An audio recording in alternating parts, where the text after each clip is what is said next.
Anda mau ginjal Anda sehat, Anda bisa melakukan ini. Yang pertama, makan makanan yang bergizi. Satu, yang tinggi serat dan biji-bijian. Yang kedua, menghindari makanan yang berlemak tinggi, kadar natrium tinggi, dan gula tinggi. Yang kedua, tetap terhidrasi dengan minum yang cukup. Kemudian yang ketiga adalah menjaga tekanan darah untuk tetap stabil. Yang keempat, hindari merokok dan minum alkohol yang berlebihan. Dan yang kelima adalah dengan selalu menjaga berat badan dalam kondisi yang stabil atau dengan IMT yang normal agar kita terhindar dari penyakit metabolik.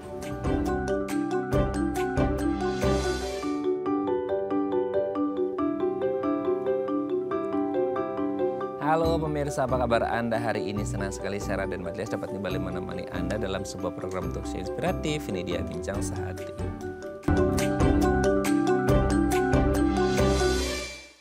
Pemirsa, belakangan itu kita sering lihat di media sosial ya, orang tuh mengalami katanya gagal ginjal gara-gara minum ini, minum itu gitu ya. Ya meskipun mungkin ada benarnya gitu ya, tetapi kita juga harus tetap waspada ya, jangan termakan hoax ataupun mitos. Tapi apapun itu adalah yang penting kita harus menjaga kesehatan ginjal kita. Karena apa? Kalau kita tidak bisa menjaga kesehatan ginjal kita, entah karena makan atau minum sesuatu yang tidak baik atau pola hidup yang tidak sehat, akhirnya membuat ginjal kita terganggu. Nah, salah satu masalah yang mungkin sering kita lihat belakangan ini adalah gagal ginjal. Nah, ini identiknya ya kalau orang sudah diagnosis gagal ginjal itu biasanya apa? Itu biasanya namanya cuci darah. Serem ya, darah dicuci gitu ya. Nah sebenarnya apa sih prosedur cuci darah itu bagi pasien gagal ginjal? Dan gimana prosedurnya? Apakah ini sekali aja seumur hidup atau berulang kali seumur hidup gitu ya? Nah makanya hari ini kita akan mengupas tuntas gimana sih prosedur cuci darah untuk pasien gagal ginjal. Tapi sebelum bahas itu kita bahas terlebih dahulu beberapa mitos atau fakta seputar kesehatan ginjal manusia.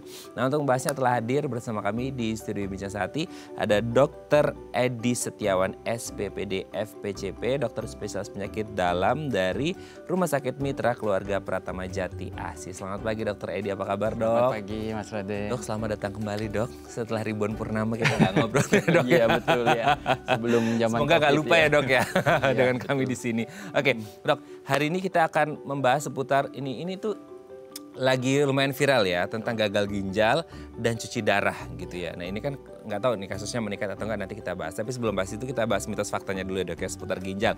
Yang pertama adalah sering nahan kencing itu katanya bisa menyebabkan batu ginjal. Nah nggak tahu ya orang tuh sekarang entah lagi dalam perjalanan jauh atau orang lagi in the middle of a meeting gitu dengan klien kayak aduh nggak tahu gimana caranya harus izin tapi lagi di tengah-tengah meeting tapi kebelet pipis gitu ya dan beberapa kasus yang lain gitu. Nah betul nggak sih kalau orang yang sering nahan pipis ini kencing gitu ya jadi bisa menyebabkan batu ginjal? Ya ini salah satu pernyataan yang menarik ya dan sering ditanyakan sama pasien juga. Oh iya. Tuh. Oh iya. Dok saya sering nahan kencing nih apa sih resikonya ya? Betul. Jadi ini fakta ya. Betul. Jadi sesepele nahan kencing aja Dok. betul. Semakin kita sering menahan kencing ini beresiko ya untuk terjadinya batu ginjal ya. Jadi sebetulnya apa sih yang terjadi ya? Jadi ketika kita nahan kencing, nah ini akan terjadi peningkatan konsentrasi urin. Nah peningkatan konsentrasi urin itu akan menimbulkan adanya endapan mineral atau kristalisasi ya. Nah kristalisasi endapan ini apabila terus-menerus terjadi, kita sering menahan kencing, mungkin hampir tiap hari nahan kencing, rapat ya, atau yang sering bepergian jauh ya, berkendara dari pagi macet-macetan ya, iya kurir ya. Makanya kadang supir harus banyak minum ya, kalau enggak risiko batu ginjal karena sering nahan kencing ya. Betul. Iya betul, itu jadi suatu fakta ya. Jadi ya kita sebaiknya menghindari terlalu lama menahan kencing ya. Dan resiko lainnya adalah infeksi ya. Jadi ketika kita menahan kencing bisa terjadi backflow atau aliran urin itu akan naik ke atas. Nah yang bahaya adalah dia membawa bakteri juga. Nah ada bakteri-bakteri yang bisa membentuk batu juga. Kita sebutnya batu struvit ya. Nah ini juga salah satu faktor resiko ya yang bisa bikin seseorang terbentuk batu ginjal. Nah ini mungkin mulai dari sekarang ya yang sudah tahu nih. Baiknya jangan sering-sering menahan kencing. Tapi itu jadi kayak buah si malakama dok. Tadi dokter Edi menyebutkan, ya itu buat pekerjaan yang sering nahan kencing harus sering-sering minum. Nah nanti kalau sering minum juga sering kepingin kencing juga. Intinya jangan ditahan lah ya gitu ya dok. Ya, pokoknya kalau ada, ya memang salah satu indikasi untuk ginjal kita sehat pemirsa itu sering minum. Betul. Supaya ginjal kita sehat. Tapi kalaupun ada kayak pekerjaan kayak kurir dan lain sebagainya, ya harus disisihkan waktu lah dok ya. Kayak ya paling kencing berapa sih, nggak nyampe semenit ya dok ya. Iya betul. Daripada nanti ginjal Anda terganggu gitu ya. Tapi itu berlaku untuk semua orang nggak sih dok? Atau hanya orang-orang yang pernah punya riwayat gangguan di ginjal atau orang-orang dengan kategori khusus yang sering nahan kencing itu bisa berakibat batu ginjal? Iya, jadi memang batu ginjal sendiri istilahnya ada bakat juga ya. Ya, kadang anatomi ginjal yang strukturnya memang punya resiko tinggi, artinya endapan itu untuk berkumpul di satu lokasi itu juga sangat mungkin ya. Jadi memang tiap orang nggak sama. Makanya kadang kita melihat orang, dok kok saya gampang sekali ya kena batu ginjal ya. Baru tahun lalu sudah dihancurkan, nggak berapa lama muncul lagi ya. Ya selain faktor risiko dia suka nahan kencing, ada bagian anatomi yang memang terkadang beresiko ya untuk di lokasi yang sama ya untuk terjadi endapan-endapan mineral itu ya. Jadi kita kadang nggak bisa salahkan. Jadi harus tahu ya kalau memang punya faktor risiko, ya iya. tambah-tambah lagi harus lebih ekstra gitu ya. Betul ya, sekali. Alami batu ginjal. Supaya risikonya makin berkurang ya. Betul dok ya. Oke, kita lanjut yang kedua dok. Kebanyakan minum air justru akan ganggu ginjal. Teteh kumaha gitu kalau kata orang Jerman ya. Itu katanya harus minum air. Ini kalau kebanyakan malah bukannya tambah sehat dok ginjalnya. Atau gimana dok? Oke, jadi sebetulnya banyak minum air itu baik untuk ginjal. Ya, tadi kita udah bahas ya, ini bisa mengurangi resiko terbentuknya endapan atau kristalisasi ya. Tapi kita juga harus lihat dulu nih pasien ini apakah ada gangguan jantung atau sudah ada gangguan ginjal yang cukup progresif ya. Jadi kalau pasien yang mungkin sudah ada gagal jantung ya kita sudah tidak anjurkan lagi untuk minum yang banyak ya. Karena beban jantung akan meningkat ya. Jadi ada pembatasan di situ ya. Termasuk pasien yang sudah mengalami gagal ginjal lanjutan ya, mungkin dari stadium 3, 4 ke atas. Nah, itu di mana fungsi ginjal mengeluarkan airnya sudah semakin berkurang. Ya, jadi di situ sudah mulai terjadi akumulasi air yang tidak mampu dibuang ginjal sehingga biasanya kita sarankan ke pasien untuk sudah mulai mengurangi ya. Jadi kita juga harus memantau berapa sih 24 jam urinnya Pak, coba ditampung. Misalnya minum 2000 hari ini, oh keluarnya cuma 800 dok ya. Saya nggak aktivitas berat, saya cuma di rumah aja. Nah ini artinya memang ada akumulasi ya. Jadi biasanya kita akan sarankan, baik Pak, jadi mulai hari ini minumnya mungkin sudah mulai harus tidak boleh terlalu berlebihan, nanti Bapak bengkak, nanti muncul sesak ya. Jadi untuk pernyataan ini kita bisa bilang mitos ya. Jadi banyak minum sebetulnya baik untuk ginjal ya, tetapi dengan catatan ya. Dengan catatan ya, kalau memang tidak ada gangguan di ginjal atau jantung harusnya aman. Tapi kalau Anda kebanyakan minum dan kebetulan ada riwayat gangguan di jantung atau ginjal itu bisa berbahaya. Betul. Semua harus dikonsultasikan ke dokter ya dok. Ya betul sekali. Memang minum air itu bagus, tapi akan tidak bagus untuk kondisi-kondisi tertentu. Betul. Tapi tetap minum, tapi tidak sebanyak yang mungkin manusia pada umumnya gitu ya dok. Iya betul. Oke, kita lanjut yang ketiga ya dok ya. Air kencing keruh hingga berbusa, serem dok ya. Itu tanda ginjal bermasalah. Ini udah template banget. Maksudnya agak ke kuning, pekat dan lain sebagainya. Tapi kalau sampai berbusa saya nggak ngerti, itu kayak serem banget gitu ya. Nah itu pasti ada indikasi ginjal bermasalah nggak sih dok kalau air kencingnya keruh sampai berbusa gitu dok? Iya. Jadi ini fakta ya.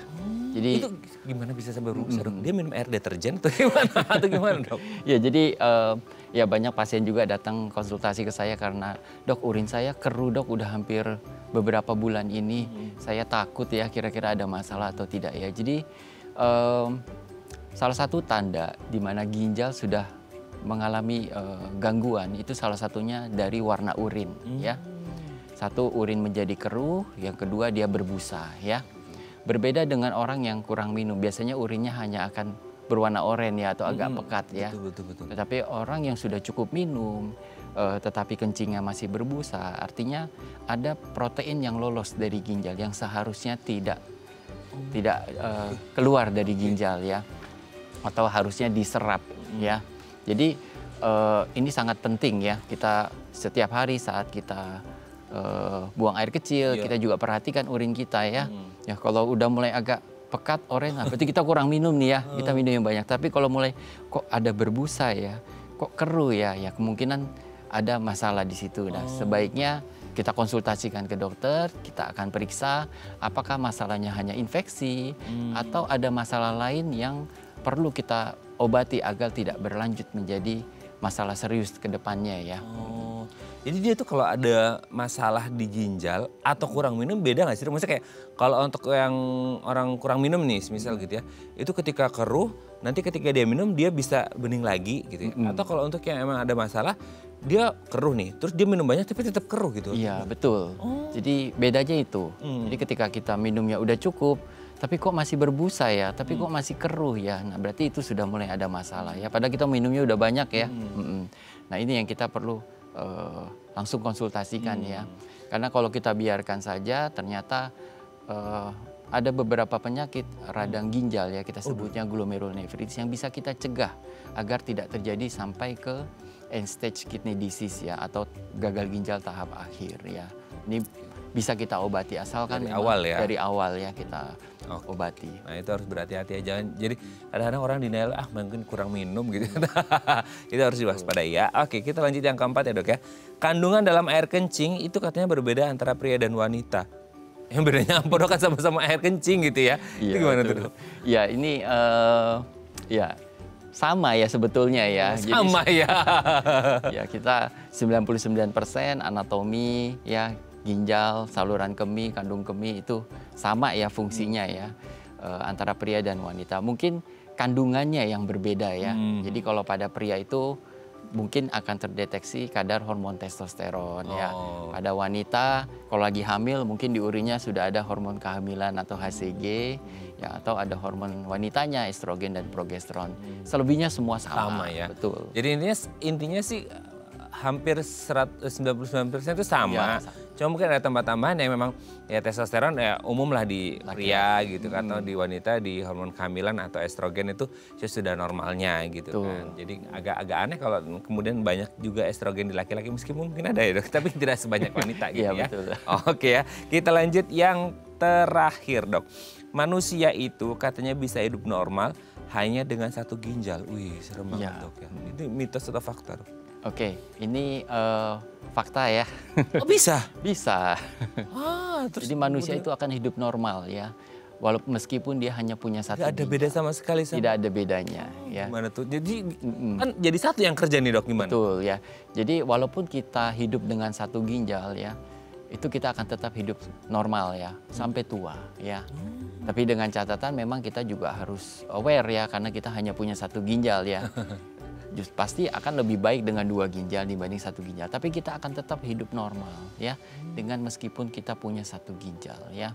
Ini juga pertanyaan yang sering ditanyakan oleh calon donor transplant ginjal ya.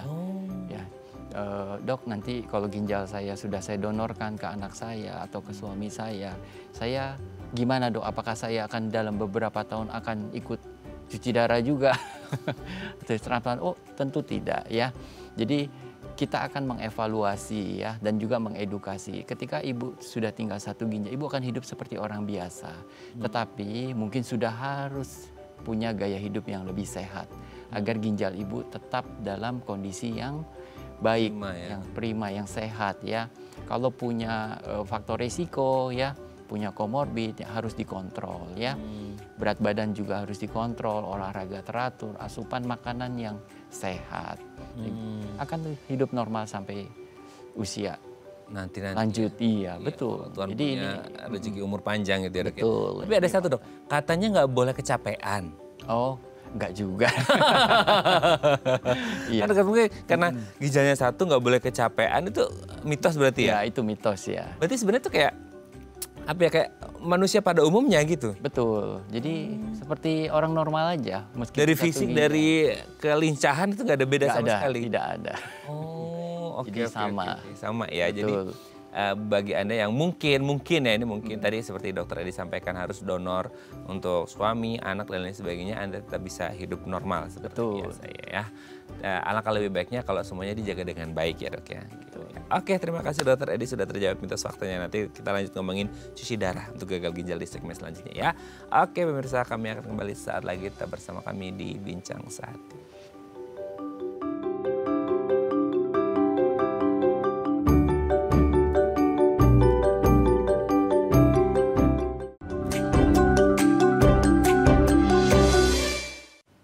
Baik, Anda masih bersama kami di Bincang Sehati dan kita masih membahas sama kita hari ini seputar prosedur cuci darah untuk pasien gagal ginjal. Nah, kalau Anda punya pertanyaan seputar tema kita hari ini, boleh tanya-tanya di 0212903244 atau di Instagram kami di @bincang_sehati.tv. Kita masih bersama dengan Dr. Edi Setiawan, SPPD FPCP, dokter spesialis penyakit dalam dari Rumah Sakit Mitra Keluarga Pratama Jati Asih. Oke, Dok. Ginjal, sebelum kita ngomongin gagal ginjal ini agak serem ya, karena sekarang tuh banyak beberapa itu influencer juga ada tuh pasangan suami istri yang gagal ginjal gitu sampai udah 800 kali udah berapa gitu, udah ratusan kali lah pokoknya gitu cuci darah katanya. Kayak sebanyak itu gitu ya. Nanti kita ngomongin cuci darahnya Dok, kita ngomongin ginjalnya dulu deh.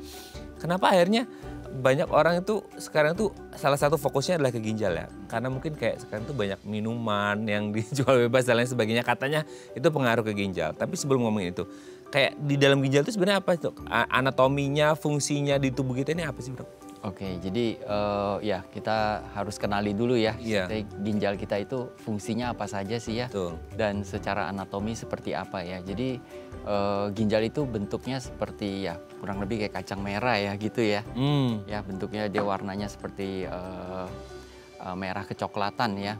Jadi kalau kita lihat ya di lapisan yang paling luarnya itu kita sebutnya korteks ya. Korteks. Jadi korteks ini fungsinya untuk melindungi bagian dalam ginjal dan juga mempunyai banyak fungsi penting ya untuk ginjal. Jadi di korteks ini juga terdapat berbagai kita sebutnya glomerulus ya atau nefron ya, tempat penyaringan ya.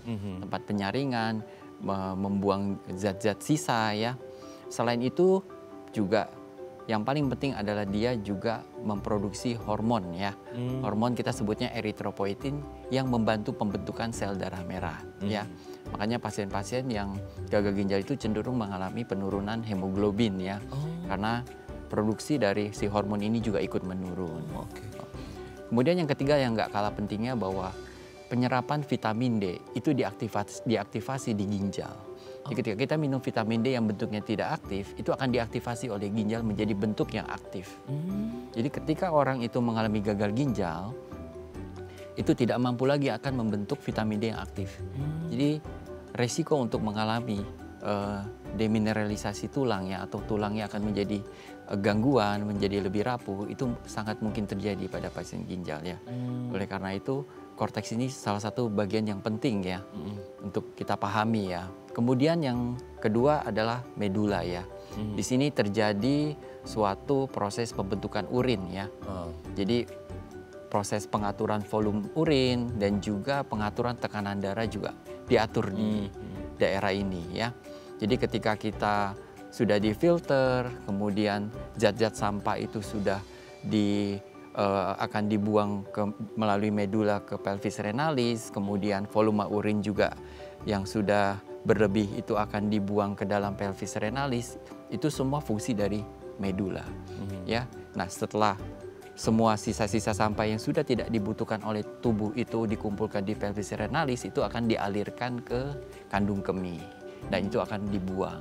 Ya, semua mineral, semua sampah-sampah tubuh, protein sisa yang sudah tidak dipakai lagi, yang sifatnya justru beracun kalau disimpan, itu dibuang melalui urin. Nah, inilah fungsi ginjal yang secara garis besar ya, yang agar mudah dipahami ya. Iya, betul. Jadi fungsi secara garis besar adalah memfilter racun, membuang zat sisa, kemudian mengambil lagi protein atau mineral-mineral tubuh yang dibutuhkan agar tubuh tetap dapat menggunakannya ya, dan juga kemudian membuang sisa-sisanya. Dan fungsi lainnya nggak kalah penting, dia mengontrol tekanan darah juga. ya. Jadi ginjal itu juga fungsinya mengontrol tekanan darah ya. Jadi ketika ginjal kita bermasalah, tekanan darah kita itu yang paling awal akan tidak terkontrol. Bisa tiba-tiba tekanan darahnya meningkat. Nah ini terkadang yang kurang dipahami di masyarakat itu, dok, saya tekanan darahnya naik dari usia muda 20. Tiba-tiba saya cuci darah umur 25. Nah, itu sebetulnya yang sudah terjadi adalah ada kerusakan awal dari ginjal yang tidak diketahui. Tekanan darahnya sudah naik. Jadi fokusnya mungkin hanya mengobati tekanan darah saja, tapi tidak memeriksa bagaimana fungsi ginjalnya. Nah ini yang kadang-kadang kita juga harus tahu ya. Jadi tekanan darah tinggi juga bisa terjadi pada pasien yang dengan gangguan ginjal. Ya.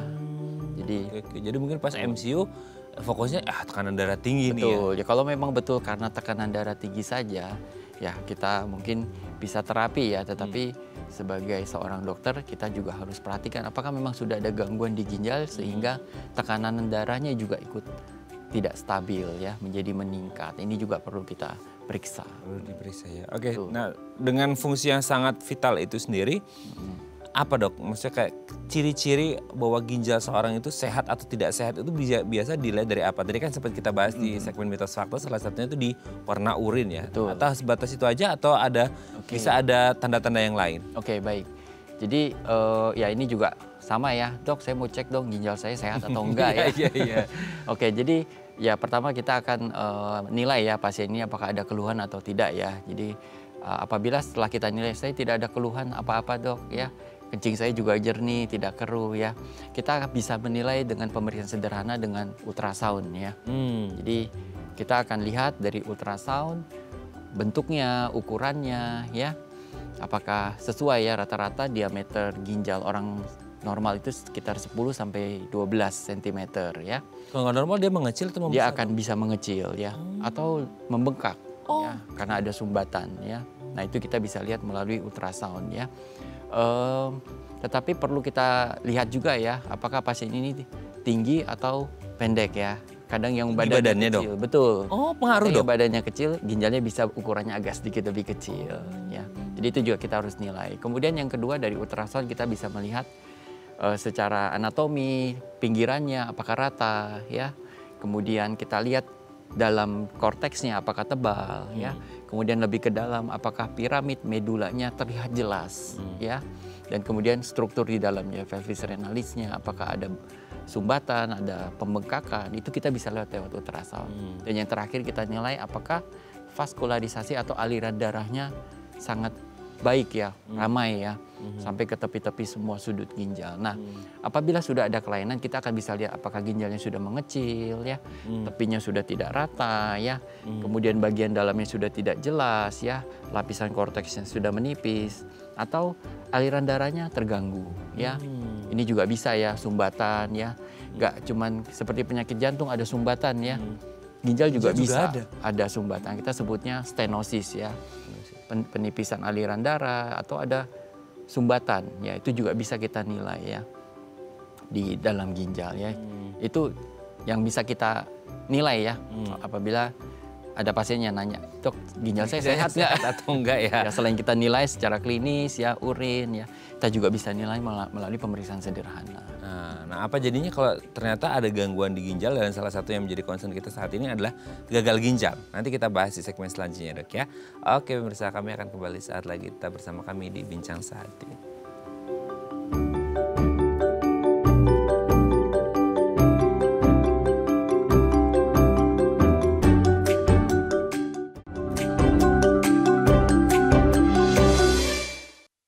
Baik, Anda masih bersama kami di Bincang Sehati dan kita masih membahas tema kita hari ini seputar prosedur cuci darah untuk gagal ginjal. Nah, kalau Anda punya pertanyaan seputar tema kita hari ini, boleh tanya-tanya di 0212903244 atau DM Instagram kami di @bincangsehati.tv. Kita masih bersama dengan Dr. Edi Setiawan, SPPD FPCP, dokter spesialis penyakit dalam dari Rumah Sakit Mitra Keluarga Pratama Jati Asih. Oke dok. Tadi kita udah membahas anatomi dan fungsinya dan ciri-ciri yang sehat seperti apa, dan kalau mau periksa itu apa aja indikatornya gitu ya. Nah sekarang kalau ada satu penyakit yang lumayan viral belakangan ini adalah gagal ginjal. Kan mungkin kita dulu seringnya, tadi dokter juga nyebut, gagal itu nggak hanya gagal jantung aja, ada gagal ginjal gitu. Yang sering kan kita dengarnya gagal jantung, nah ini gagal ginjal. Sementara dengan fungsi ginjal yang sepenting tadi Dokter Edi sampaikan, nah gagal ginjal ini kondisi yang seperti apa dok? Oke, jadi ya tadi Mas Raden sudah sampaikan ya, jadi nggak hanya gagal jantung ya. Iya, ternyata ada gagal istilah ginjal gagal juga. ginjal ya. Jadi sama ya, gagal ginjal juga bisa terjadi secara akut atau bisa terjadi secara kronis ya. Kronis biasanya progresif ya. Dia mulai dari gagal ginjal kalau sudah kronis kita punya 5 stage ya, dari stage 1 sampai dengan stage 5 atau end stage kidney disease ya, kita sudah sebut tahap akhir ya. Jadi biasanya kondisi gagal ginjal akut itu ada faktor yang memicu ya. Misalnya dehidrasi berat ya. Kita nggak makan, nggak minum 3 hari 3 malam ya, kekurangan cairan, itu ginjal akan mengalami iskemik ya. Penurunan tekanan darah, volume, itu ginjal tidak kebagian makanan, nutrisi, itu juga akan mengalami gangguan fungsi ginjal. Nah, ini yang memicu gagal ginjal akut. Yang kedua infeksi berat ya. Infeksi berat yang membuat hemodinamik tekanan darah tidak stabil atau menurun sehingga perfusi atau aliran darah ke ginjal itu menurun. Ini juga akan membuat kondisi gagal ginjal yang akut ya. Atau kita biasa sebutnya akut kidney injury ya. Kemudian mungkin ada beberapa kondisi lain ya yang juga bisa bikin gagal ginjal akut, termasuk gagal jantung ya, juga bisa bikin cedera pada ginjal ya, karena beban jantung yang berlebihan, tidak bisa membuang air, ikutnya ginjal juga ikut berkorban ya, akhirnya membengkak juga ginjalnya karena air yang terlalu banyak, itu juga bisa bikin cedera akut. Nah, yang paling banyak justru pasien adalah yang tipe gagal ginjal kronis ya. Jadi gagal ginjal kronis itu biasanya akan terjadi progresif ya. Jadi kadang sampai pasien itu tidak tahu, oh ternyata saya sudah di pertengahan gagal ginjal. Karena memang tahap-tahap awal biasanya gejalanya tidak akan khas atau dia hanya bisa berjalan seperti biasa ya, normal ya.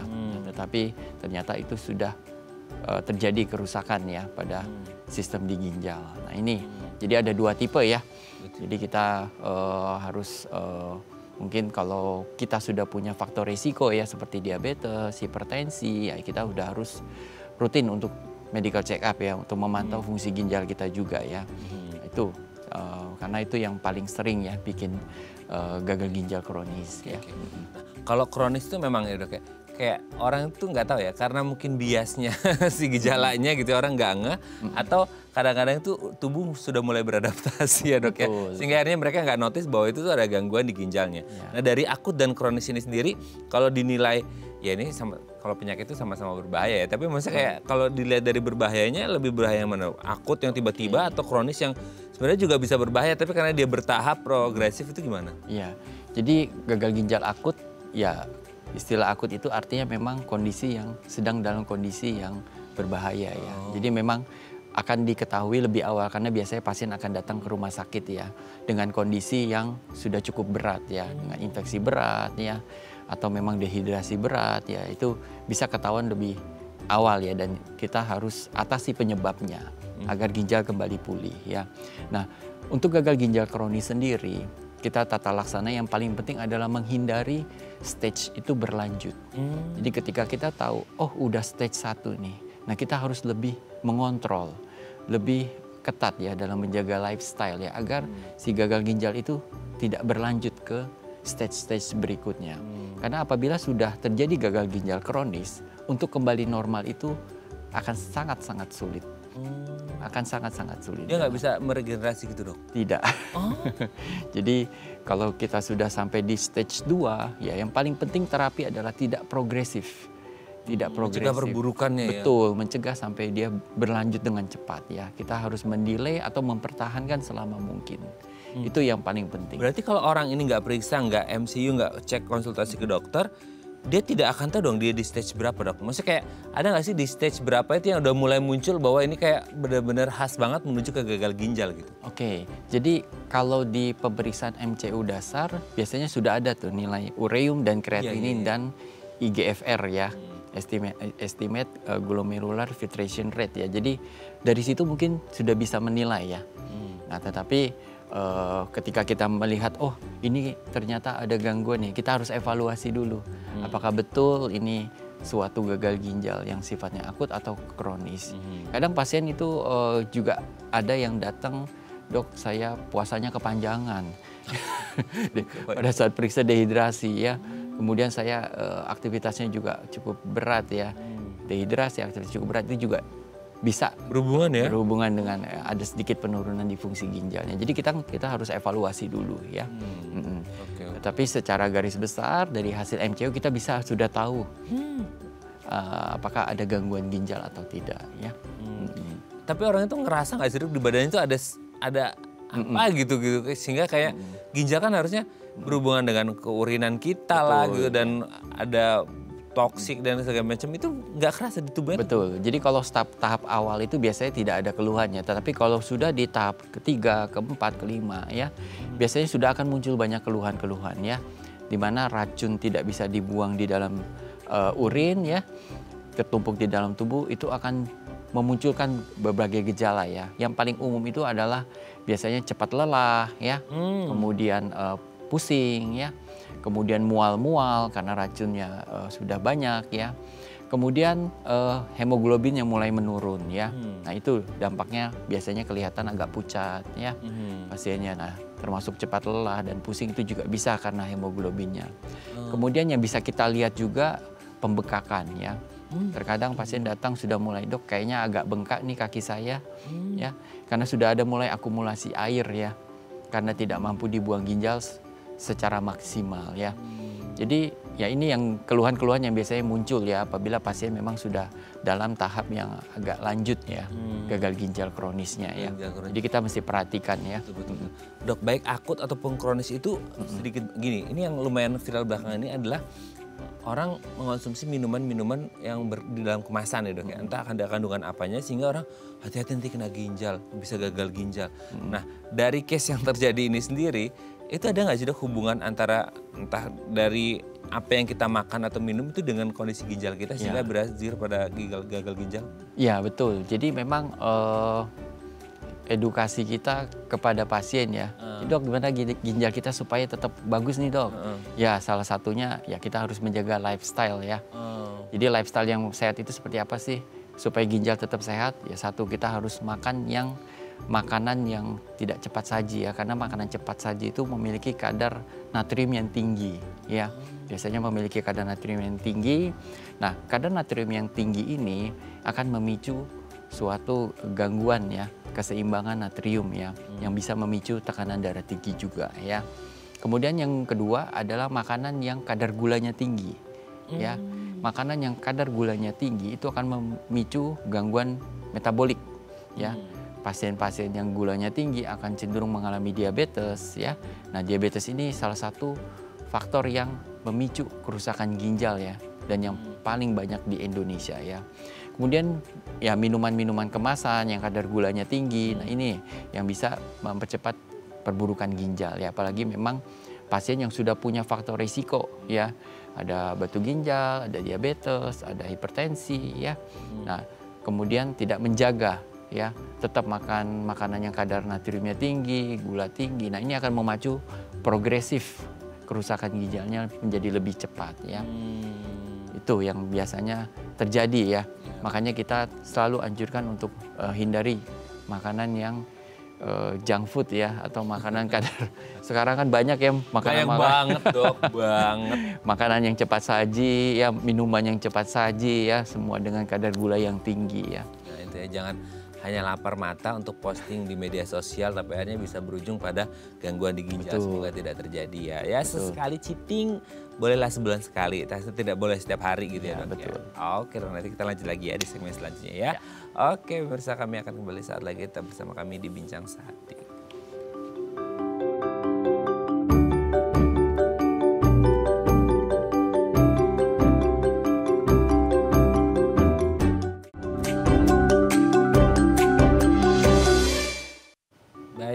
bersama kami di Bincang Sate dan kita masih membahas tema kita hari ini seputar prosedur cuci darah untuk pasien gagal ginjal. Nah, kalau Anda punya pertanyaan seputar tema kita hari ini boleh tanya-tanya di 0212903244 atau DM Instagram kami di @bincangsateday.tv. Kita masih bersama dengan Dr. Edi Setiawan SPPD FPCP, dokter spesialis penyakit dalam dari Rumah Sakit Mitra Keluarga Pratama Jati Asih. Oke, Dok. Sekarang kalau kita ngomongin gagal ginjal itu yang paling viral atau trending belakangan itu ngomongin cuci darah gitu ya. Itu kayak orang, darah kok dicuci ya gitu. Gimana ngeluarinnya, terus dicuci pakai apa, balikinnya lagi gimana, itu pasti pertanyaan banyak orang terus ada di pikiran mereka. Nah, prosedur cuci darah itu prosedurnya seperti apa sih, Dok? Oke, jadi ya istilah cuci darah itu di awam itu kelihatannya di masyarakat itu menyeramkan. Menyeramkan, iyalah Dok, darah dicuci lagi gitu Iya, kan. betul, jadi kadang-kadang kalau pasien sudah mendengar cuci darah dia udah langsung down dulu. Betul. Udah langsung, aduh mentalnya jatuh. Ya betul. Jadi cuci darah atau istilah medis yang kita gunakan itu hemodialisis ya. Jadi sebetulnya ini merupakan terapi pengganti ginjal ya. Jadi ada dua metode yang bisa kita lakukan ya. Yang pertama menggunakan mesin, ya kita sebutnya hemodialisis. Kemudian kita menggunakan media dinding perut kita. Apa, Dok? Dinding perut kita sebutnya peritoneal dialisis. Jadi pemilihan kedua ini tergantung dari memang kebutuhan pasien ya. Jadi biasanya kita akan sarankan untuk pasien yang lebih muda, yang aktif, yang masih bekerja dan punya cukup cekatan lah, itu untuk mampu melakukan melakukan dialisis sendiri ya melalui membran peritonealnya. Jadi dia akan melakukan cuci darah sendiri ya melalui dinding perut. Bolongin, ya. Dok, atau Ya akan dilakukan operasi minimal ya kecil untuk dibuat suatu lubang untuk dimasukkan cairan. Nah, cairan ini yang akan berfungsi di dalam dinding perut untuk menarik cairan yang berlebih termasuk racun-racun ya. Jadi dia akan mengganti si cairan tersebut setiap harinya ya. Biasanya tiap 6 jam akan diganti, jadi masukin cairan, setelah cairannya terkumpul itu akan keluar. Jadi cairannya masuk kurang lebih 2 liter, dia akan keluar 2,5 liter bersama dengan racun dan air yang berlebih itu ya. Biasanya kita sarankan untuk pasien yang memang masih aktif atau mau berpergian, traveling ya. Nah, ini salah satu pilihannya. Yang kedua yang cukup sederhana ya, maksudnya tidak repot ya, tidak usah kita sendiri ya, itu menggunakan mesin ya, kita sebutnya mesin hemodialisis ya. Jadi yang ingin saya tekankan mungkin ke masyarakat ya, kita mungkin harus paham ya apabila memang kondisi kita itu sudah dalam tahap akhir, kita harus mempersiapkan ya. Kita harus mempersiapkan dan mulai harus membuka diri untuk belajar apa sih sebetulnya terapi pengganti ginjal itu ya. Jadi jadi ini adalah terapi yang menggantikan fungsi ginjal kita yang tidak mampu lagi untuk mengolah si racun, mengeluarkan air yang berlebih ya, agar kita tetap dalam kondisi yang baik. Ya, kita kembali dalam kondisi yang produktif ya. Kita kembali dalam kondisi dengan tubuh yang nyaman ya. Jadi kalau kita lewat mesin, biasanya akan dilakukan proses pembersihan itu 2-3 kali seminggu ya. Jadi kita cukup tiduran aja ya, duduk di sofa ya, atau kadang sofanya bisa ditidurin, kita tidur 4-5 jam, habis itu udah kita pulang, nggak ada yang dirasakan apa-apa. Jadi tinggal kasih tangan aja, biasanya kita akan persiapkan dengan pemasangan simino ya, untuk pasien-pasien yang akan menjalani terapi pengganti ginjal ya, atau hemodialisis ya. Oke, jadi Dok, sebelum kita lanjut, ini ada DM Instagram, Dok. Oke, baik. Saya bacakan dulu ya. Ya. Ini dari Ibu Rina di belakang, dokter nggak usah nengok. Betul. Tengok, Dok ya. Saya bacakan ya. Dok, kenapa ya ada yang cuci darah sampai ratusan kali masih bertahan, tapi ada yang baru beberapa kali cuci darah nggak bisa bertahan? Ini kayak obrolan kita tadi di break ya, Dok ya. Ini kayaknya Ibu Rina dengar nih ya. Sama kulit menghitam selama cuci darah, apakah itu normal dan bisa kembali seperti semula, Dok? Terima kasih. Ini kayak seperti obrolan kita tidak gimana, Dok? Iya, betul-betul. Jadi memang ya kita harus pahami ya kondisi pasien ini. Pertanyaan yang sangat menarik ya, pertanyaan yang sangat juga mungkin dinanti sama yang lain ya. Iya betul Ya. Jadi ada yang cuci darahnya nggak lama, ada yang cuci darahnya lama. Jadi banyak faktor yang mempengaruhi ya. Yang pertama kita juga harus melihat dari awal ya. Jadi pasien yang sudah dalam kondisi tahap ginjal akhir kita harus menilai penyebabnya apa ya. Kalau penyebabnya dia infeksi ginjal ya atau autoimun sehingga ginjalnya rusak, artinya memang hanya di ginjal yang bermasalah. Tetapi terkadang ada berbagai pasien yang memang sudah ada berbagai komorbid ya, sudah ada masalah jantung ya, sudah ada gagal jantungnya ya, atau punya penyakit kronik lainnya ya, penyakit autoimunnya ya yang memang belum membaik, yang masih sistemik ya. Nah, kalau dia hanya terisolasi pada ginjal saja dan mampu untuk menjalani terapi pengganti ginjalnya dengan baik ya, artinya tidak bolos dan juga tentunya menjaga lifestyle dengan baik ya, ini akan bertahun-tahun jangka lama ya. Artinya tubuhnya tetap bersih ya, tubuhnya tetap bersih ya, air itu tidak berlebih dalam tubuh karena dia rutin menjalani terapi. Nah itu pasien akan lama. Ya. Ada yang mungkin cuci darah hanya 1 tahun, 2 tahun ya menjalani hemodialisis. Nah ini kita biasanya akan menilai ya, mungkin beliau ini sudah ada gagal jantung ya, sudah ada riwayat stroke-nya terkadang ya, kemudian memang penyakit diabetesnya sudah kronis ya, yang rentan terhadap infeksi dan punya imunitas yang cenderung lebih rendah dibanding pasien lainnya ya. Nah untuk kulit hitam sendiri memang ini salah satu dampak ya dari pasien gagal ginjal kronis ya, di mana akumulasi toksin yang bertahun-tahun itu sifatnya membuat suatu peradangan ya yang kronis minimal ya di kulit kita ya, termasuk merusak pigmen-pigmen di kulit kita. Nah, endapan-endapan dari sisa racun dan gangguan di pigmentasi kulit ini yang bikin kulit menjadi lebih hitam ya. Tapi tidak semua pasien yang cuci darah itu kulitnya akan menjadi hitam-hitam semua ya, nggak semua ya. Jadi kita juga biasanya kalau memang sudah ada gangguan di kulit ya biasanya kita akan mengedukasi pasien ya agar ya tetap menjalankan proses hemodialisis secara rutin ya, kemudian menjaga gaya hidup yang sehat ya.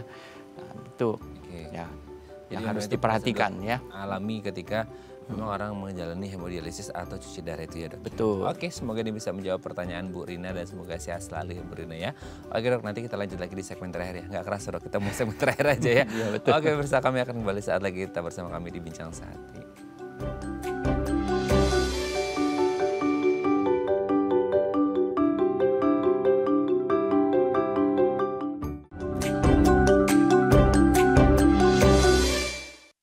Baik, Anda masih bersama kami di Bincang Sehati dan kita masih membahas tema kita hari ini seputar prosedur cuci darah untuk gagal ginjal bersama dengan Dr. Edi Setiawan SPPD FPCP, dokter spesialis penyakit dalam dari Rumah Sakit Mitra Keluarga Pratama Jati Asih. Oke, dok, ini juga mungkin pertanyaan banyak orang. Dok, kalau akhirnya orang divonis gagal ginjal dan harus menjalani cuci darah atau hemodialisis, itu harus berapa lama dok?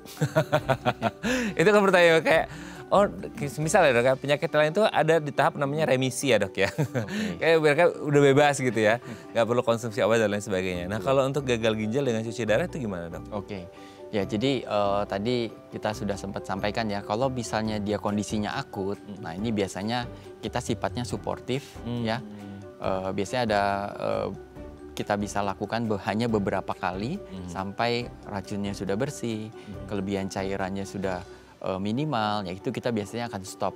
Dan apabila penyebabnya sudah teratasi, nah itu ginjal akan kembali normal ya pada pasien gagal ginjal akut ya. Jadi sifatnya hanya suportif untuk membantu supaya ginjalnya tidak kelelahan ya, membantu fungsi ginjalnya.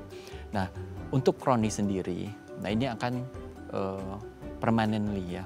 Jadi akan terus-menerus menjalani terapi pengganti ginjal ini ya. Kecuali memang pasien memutuskan untuk melakukan transplantasi ginjal ya. Jadi kalau sudah memutuskan transplantasi ginjal ya sudah tidak perlu lagi melakukan hemodialisis atau peritoneal dialisis ya. Jadi kalau dia kondisinya kronis ya ini ya kita harus edukasi pasien, kemungkinannya akan terus berlanjut karena memang ginjalnya sudah bentuknya sudah kecil ya, sudah fungsinya sudah tidak ada, ya mau tidak mau kita harus lakukan secara reguler. Jadi ya kita harus edukasi dari awal ya untuk pasien-pasien yang akan menjalani terapi pengganti ginjal ya, apakah dia sifatnya sementara atau akan berkelanjutan ya. Semisal orang sudah didiagnosis, vonis bahwa ini gagal ginjal dan perlu cuci darah. Ini kan sebenarnya yang jadi momoknya itu dok, itu mungkin cuci darahnya orang lihat serem gitu dok ya. Betul. Nah kayak tadi ada pilihan peritoneal dialisis dan hemodialisis gitu ya. Betul. Nah itu mungkin Dokter Edi bisa jelaskan bahwa tidak semengerikan itu kok hemodialisis dan peritoneal dialisis gitu ya. Dan kayak untuk memilih itu boleh milih nggak sih orang ini kayak ini yang peritoneal atau hemodialisis sehingga orang kayak lebih fleksibel sama jadwal atau rutinitas mereka gitu. Dan tidak sakit kan ketika peritoneal dialisis untuk mereka yang aktif, hemodialisis takutnya ditusuk terus kemudian darahnya dikeluarin semua, itu orang jadi momoknya di situ dok. Betul ya. Ya jadi ini mungkin ini udah segmen terakhir ya. Jadi ya saya ingin menyampaikan juga nih bahwa sebetulnya istilah cuci darah itu memang di awam itu menakutkan ya. Jadi biasanya kita akan menggunakan istilahnya sekarang hemodialisis ya apabila kita menggunakan mesin ya, dan peritoneal dialisis ya apabila kita menggunakan dinding perut kita sebagai media untuk melakukan dialisis ya. Jadi yang paling penting adalah kita mempersiapkan dari awal ya. Kita persiapkan dari awal ketika kita sudah tahu pasien ini akan jatuh pada kondisi gagal ginjal tahap akhir. Kita sudah harus persiapkan agar pasien itu tidak datang dalam kondisi yang emergensi. Ya. Jadi kondisi emergensi itu seperti pasien datang sudah kondisi sesak napas, air sudah sampai ke paru-paru ya. Kemudian yang kedua, racun yang sudah sangat tinggi sehingga mengakibatkan penurunan kesadaran ya, atau kondisi asam basa yang terlalu asam ya. Jadi ginjal tidak mampu untuk membuang si zat asam itu sehingga tubuh menjadi sangat asam ya. Ini juga akan berdampak pada kondisi metabolik yang kacau ya. Nah, ini yang kita hindari. Jadi ketika pasien sudah masuk ke dalam tahap akhir, kita sudah harus persiapkan edukasi, Pak, Ibu, kedepannya harus melakukan terapi pengganti ginjal ya. Jadi yang akan kita tawarkan pertama kali kalau mungkin memungkinkan adalah transplantasi ginjal karena ini yang terbaik ya. Yang kedua adalah ya terapi pengganti ginjal dengan menggunakan mesin hemodialisis atau mau dengan peritoneal dialisis ya. Kita mulai lebih awal akan lebih baik. Karena kalau kita menunggu kondisi emergensi datang ini sudah kondisi yang 50-50. Bisa selamat atau bisa kadang tidak ya. Jadi kadang pasien datang sudah ke ruang emergency room, kita harus persiapkan pemasangan akses. Nah ini yang akan berbahaya ya. Jadi dari awal kita akses dan kita tawarkan mana yang cocok dengan Bapak atau Ibu. Kalau yang masih aktif, masih muda, masih bisa melakukan sendiri ya kita tawarkan peritoneal dialisis. Kalau misalnya sudah tidak mampu ya paling kita sarankan dengan hemodialisis. Thank you dok. Ini soalnya waktu terbatas. Next time kita harus ngobrol lagi ya dok ya.